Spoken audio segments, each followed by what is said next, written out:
Hello students, welcome to our physics lecture for 9th standard. Today we are going to discuss force and laws of motion. First is force. A push or pull on a body is known as force, and here are some effects of force. A force can move a stationary body, stop a moving object, and can change the speed of a moving body, can change the direction of the moving body, and can change the shape and size of the moving body. यानी कि ये किसी stationery object को move कर जा सकती है, कोई मूविंग ऑब्जेक्ट है उसको स्टॉप कर सकती है, स्पीड किसी की भी चेंज कर सकती है, डायरेक्शन चेंज कर सकती है, या शेप या साइज भी चेंज कर सकती है किसी भी ऑब्जेक्ट का. सो एक डेफिनेशन अगर हम इन सब इफेक्ट्स को मर्ज करके बनाएं, then it would become that force is an influence which tends to set a stationary object in uniform motion, stop a moving body, or which tends to change the speed and direction of a moving body, or which tends to change the shape and size of the body. Basically, you can also write it as in 1 marks that it is a push or pull on a body. This is known as the force. Next is balance forces. Forces are of two types, mainly balanced forces and unbalanced forces. Firstly, balanced forces. If the resultant of all the forces acting on a object or on a body is zero, यानी कि उस body पे जो भी forces लग रही हैं उसका उस पे कोई भी असर नहीं हो रहा, then it is termed as balance forces. ये कोई भी मोशन प्रोड्यूस नहीं करेगी स्टेशनरी ऑब्जेक्ट में, या कोई भी मूविंग बॉडी को स्टॉप नहीं करेगी. However it can change the shape of the body. सिर्फ बॉडी की शेप को चेंज कर सकती है और ये कुछ भी नहीं कर सकती, because the resultant of all the force acting on an object is zero.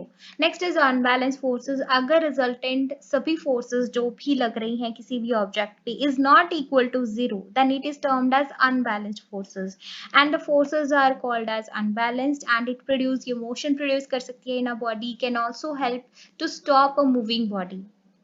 Next is Newton's law of motion. First, Newton's ने three laws of motion दिए थे to describe the motion of bodies. Newton's first law of motion is, according to Newton's first law of motion, a body at rest will remain at rest and a body in motion will continue in motion in a straight line with a uniform speed unless it is compelled by an external force to change its state of rest or of uniform motion. कहने का मतलब अगर एक body rest में है तो rest में रहना पसंद करेगी, मोशन में है तो मोशन में रहना पसंद करेगी, जब तक उस पर कोई भी एक्सटर्नल फोर्स अप्लाई नहीं की जाए. This is nothing but the Newton's first law of motion.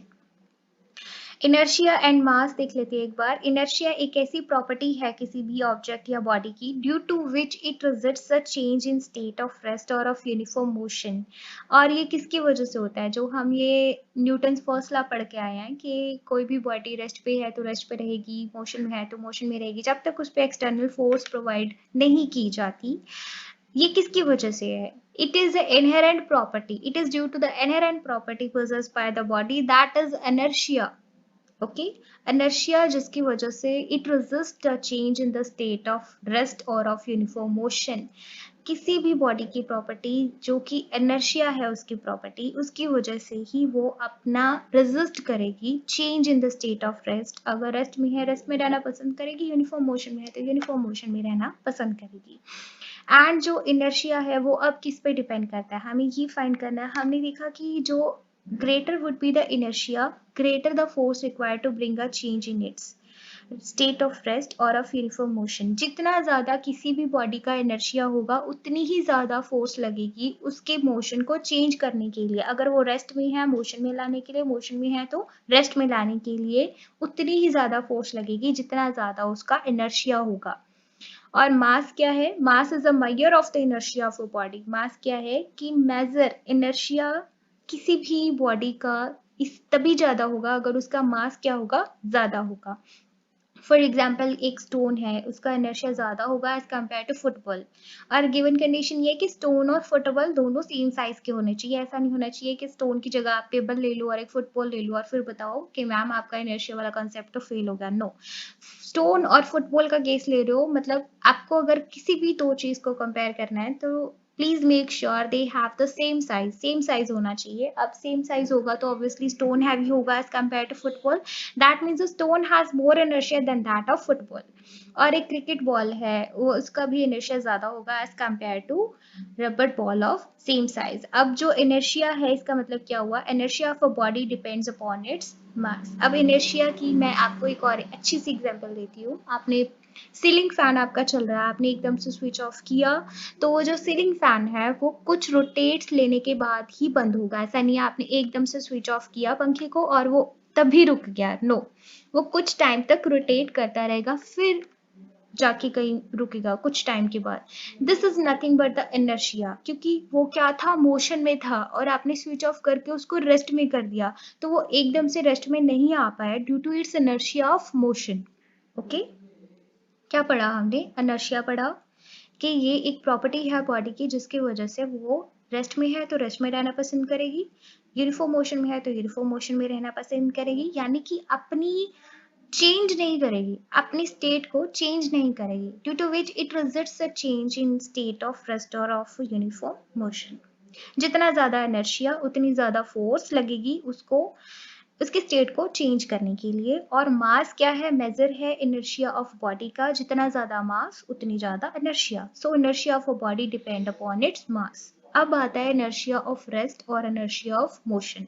वो हम समझेंगे एवरीडे ऑब्जर्वेशंस जो कि बेस की हुई हैं upon the Newton's first law. जैसे कि हैंगिंग कारपेट है, ठीक है, आपने देखा होगा सर्दियों में, या रोइंग को भी ऐसे ही साफ करते हैं। सर्दियों में जैसे कि आपके ब्लैंकेट्स हैं या फिर कारपेट्स हैं, उनको स्टिक के साथ बिटन किया जाता है, एक डंडे के साथ उसको बीट किया जाता है, मारा जाता है मतलब, तो उसका क्या है, उसमें से डस्ट पार्टिकल्स निकलते हैं। आप बोल तो डस्ट पार्टिकल्स निकलते हैं, नहीं, ऐसा नहीं होता।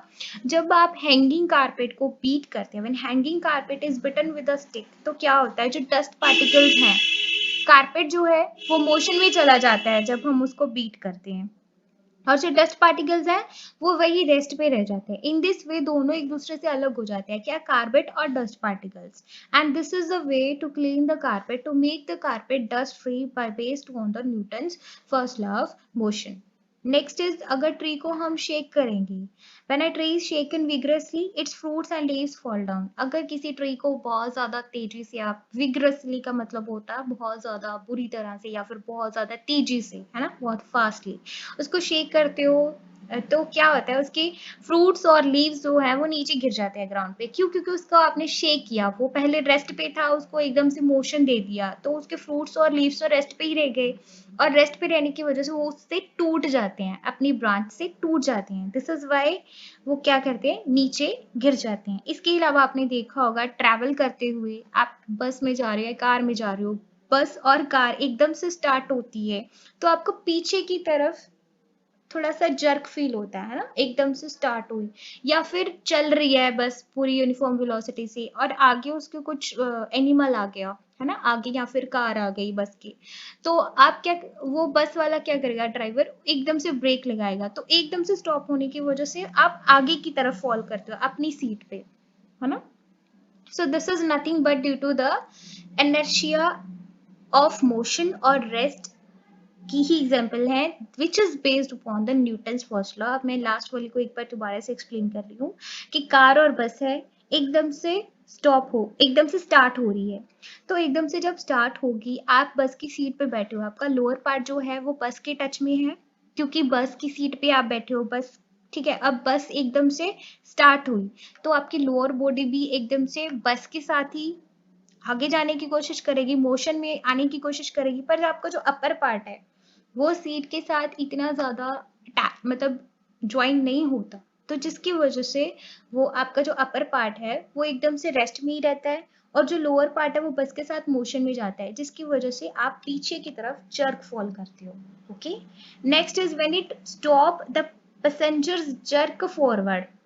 तो ये पहले वाला केस तो था due to inertia of rest. Second वाला केस क्या है कि बस एकदम से स्टॉप हुई और आप आगे की तरफ गिरे, सेम बस स्टॉप हुई, आपका जो लोअर पार्ट है, दैट मीन्स जो आपकी लोअर बॉडी एब्डोमिनल के डाउन वाला पार्ट, ओके, आप सीट पे बैठे हो, वो तो बस के साथ ज्वाइनिंग भी है, क्योंकि सीट पे बैठे हो आप, वो एकदम से स्टॉप हो जाएगा बस के साथ, पर आपका जो अपर वाला पार्ट है, आपकी आर्म्स है ना, आपके एब्डोमेन तक, चेस्ट, तो वो क्या होगा, एकदम से आगे की तरफ जर्क फॉल करेगा, क्योंकि वो पहले मोशन में था, बस एकदम से रुकी तो एकदम से वो रेस्ट में आ गया, जिसकी वजह से वो आगे की तरफ जर्क फॉल करेगा, and this is due to the inertia of motion.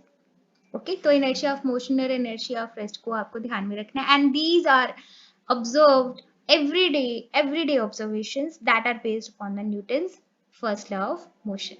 That's it. आज के लिए इतना ही. Thank you so much.